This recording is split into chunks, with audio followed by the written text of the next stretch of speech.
ஸ்ரீபுரம் சக்தி அம்மா 48வது ஜெயந்தி விழாவை முன்னிட்டு வேலூர் நாராயணி பீடத்தில் வஸ்திர தானம் வழங்கும் நிகழ்ச்சி நேற்று நடந்தது.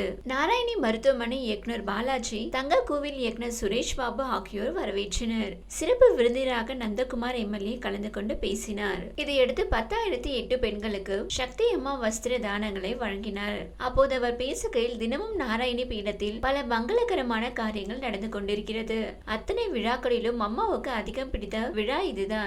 அத்தனை பேருக்கும் தாய் வீட்டில் சேலை கொடுக்கிற மாதிரி இன்றைக்கு சேலை கொடுக்கப்படுகிறது. ஒரு பெண்ணுக்கு 2 இடத்தில் சேலை கொடுப்பார்கள். ஒன்று பிறந்த வீடு, இன்னொன்று புகுந்த வீடு. எல்லோருக்கும் பிறந்த வீடாக இருக்கக்கூடிய நாராயணி பீடத்திலிருந்து உங்களுக்கு சீராக கொடுப்பதுதான் இந்த சேலை.